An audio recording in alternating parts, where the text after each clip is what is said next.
Hi, I'm Scott from Docking Drawer, and I'm going to show you how to install a docking drawer in this drawer right here. So first thing to do is, it's a lot easier if you take either a top or a bottom drawer out. Just makes it easier to access and to see and everything like that. Second thing is, of course, you're going to need power. This drawer already has power in the back because of these pop-up outlets, so that makes things really easy. It's going to be a simple job. But you're always welcome to check out our other video which shows you how to install a power outlet back behind the cabinets. Okay, so first thing that I'm going to do is just kind of roughly figure out where I want to put the docking drawer. So I know I want it on the right side of the drawer, so I'm just going to kind of line it up here and make sure that the arms stay clear of the drawer glides, and I don't see any other issues. And then what I'll do is just take my blue painter's tape and just really roughly mark the left and right sides. This is a docking drawer duo, but it would be the same process for a single. So that's going to tell me, about where I want it. I've also printed out my template. I'll use this in just a minute, but printed out my template. I got it off the dockingdrawer.com website, resources, cutout templates, and I was careful to set my printer for 100% scale, so that the template comes out the right size. And if you're not sure whether it printed out the right size, template is dimensioned, and so you can just put a tape measure from the dimension lines and just make sure that it reads what's printed on the paper. If it does, then you're good to go.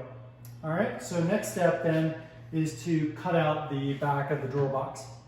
Okay, so I'm all set to mark the cutout in the back of the drawer box where I want it. I've already got my template taped into position here, and a couple of notes on that. So first thing on the template, it's helpful to have a little punch like this.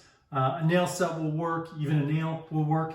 And the second thing is, I'm going to be using a tool. It's a new tool that I just got. It's called a multi-tool, and it allows you to kind of plunge cut directly into wood without the blade going all the way through. You can just start directly into the wood.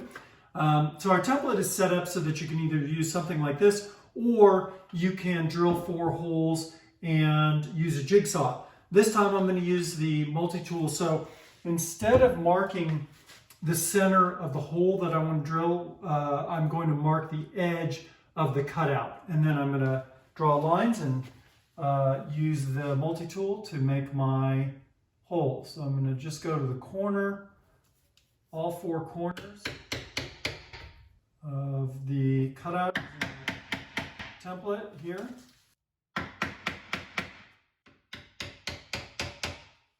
Okay, so now I've got all 4 corners of the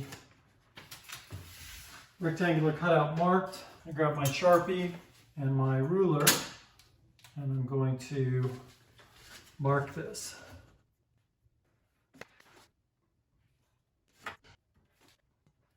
Okay, all set. So now, as carefully as I can, I'm going to use my multi-tool to cut this rectangular hole in the back of the drawer box.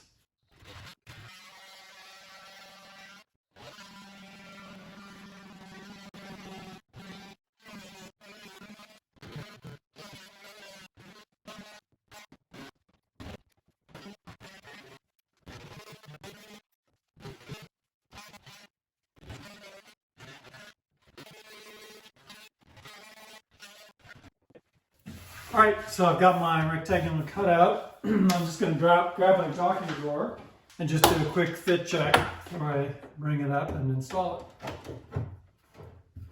So I should be able to slide in through the back. A little bit tight here,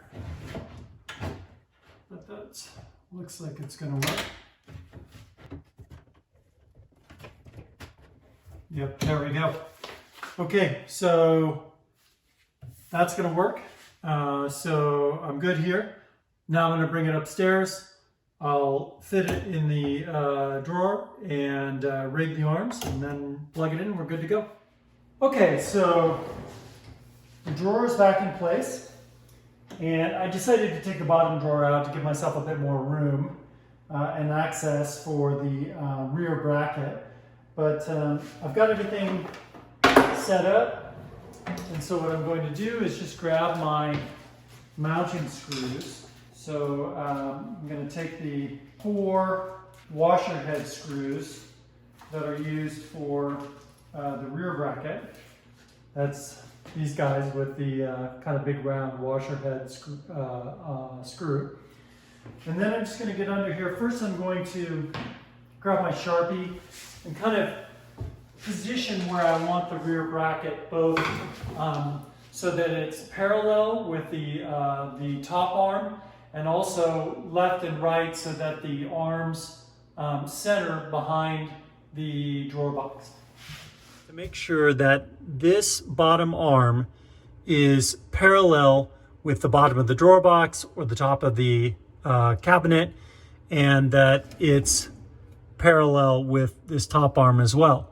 I used a square to draw a perfectly vertical line here, and then as I'm locating this rear bracket, I just make sure that this part of the bracket is parallel to my vertical line, and that will help you get these arms nice and straight.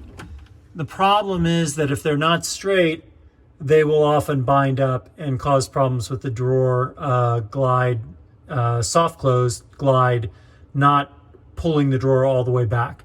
Okay, here's an example of how to adjust the arms on a docking drawer so that they end up in the middle of the gap between the back of the drawer box and the wall.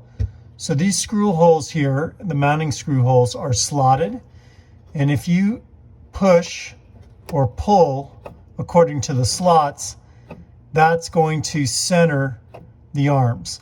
So what you want to do is kind of find the center spot like that, and then lock them in place with a screwdriver, and that is going to ensure that the arms are centered behind the drawer box and they don't hit either the drawer box or the wall when you close the drawer.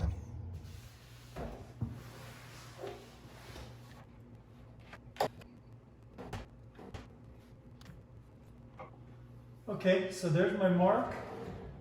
I'm just going to test this out a couple of times to make sure that it's in the right spot. And I'm going to put in the first mounting screw, and that'll kind of hold everything in place, and then the rest of them are really easy.